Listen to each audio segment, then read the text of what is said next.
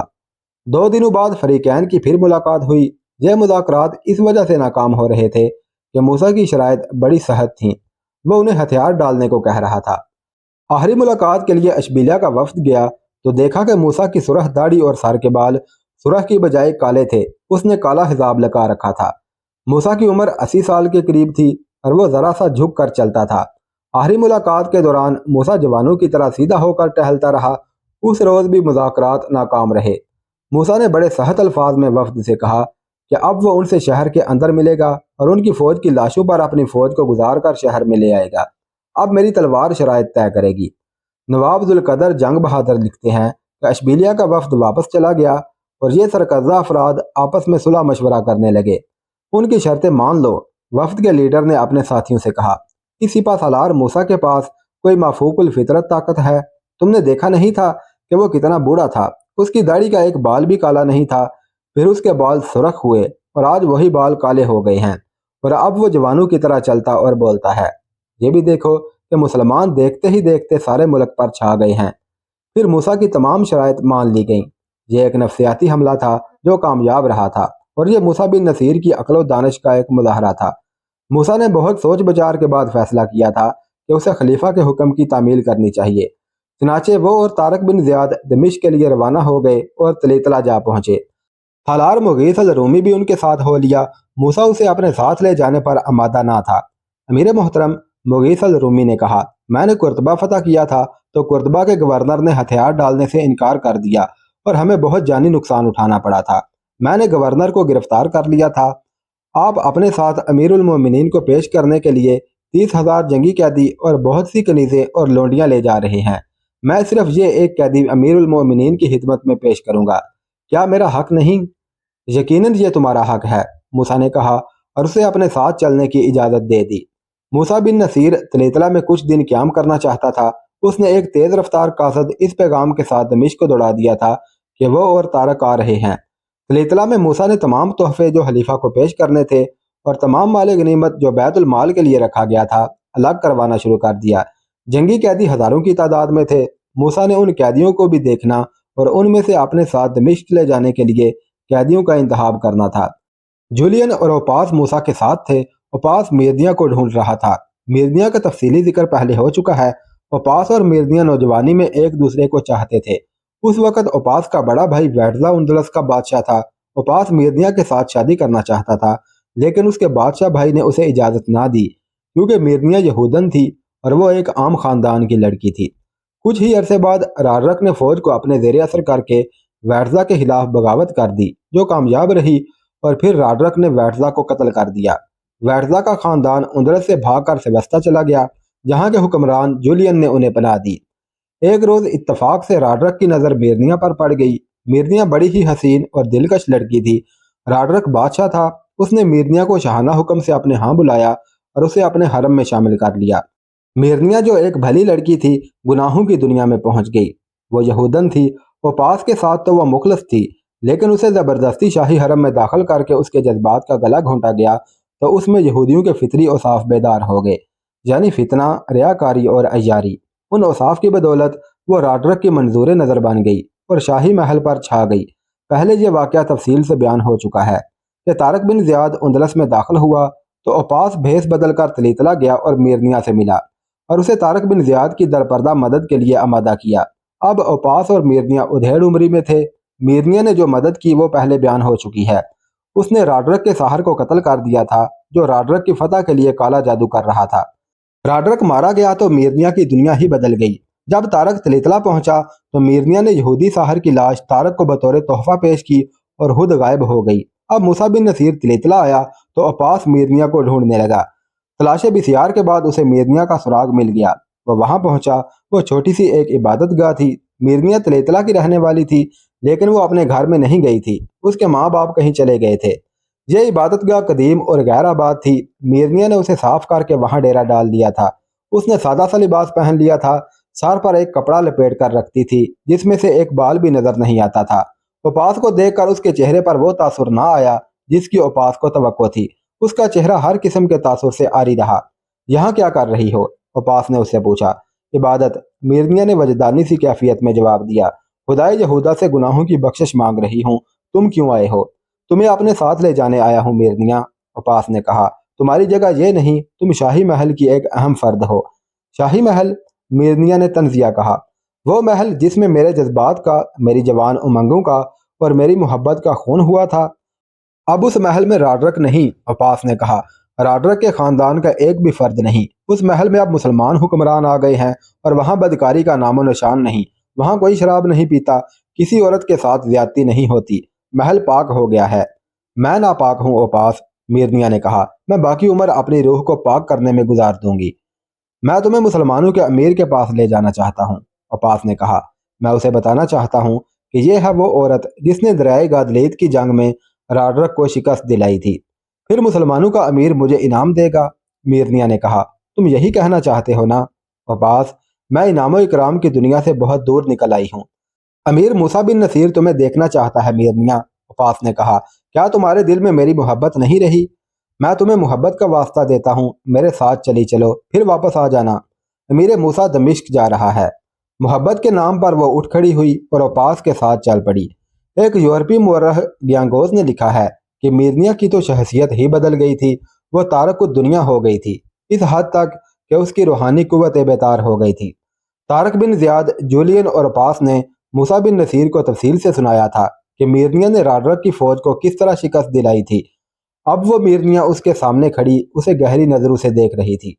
بیٹھ جاؤ خاتون، موسیٰ نے میرنیا سے کہا۔ ہمارے لیے تم قابل قدر ہو، ہم تمہیں اس کا صلہ دیں گے۔ عپاس نے میرنیا کو اپنی زبان میں بتایا کہ امیر نے کیا کہا ہے۔ تمام باتیں عپاس کی معرفت ہوئیں۔ میرنیا کے چہرے پر ایسا تاثر تھا جیسے وہ کچھ سن ہی رہی۔ اس کی نظریں موسیٰ بن نصیر کے چہرے پر لگی ہوئی تھیں۔ اپنے امیر سے کہو اپنے وطن واپس نہ جائے، میرنیا نے پریشان سے لہجے میں کہا۔ یہ سفر ان کے لیے ٹھیک نہیں۔ اگر میں چلا گیا تو کیا ہو جائے گا؟ موسیٰ نے مسکراتے ہوئے پوچھا۔ آپ کے لیے بہت برا ہوگا، میرنیا نے کہا۔ ذلت و رسوائی ہوگی، شاید کچھ اور بھی ہو جائے۔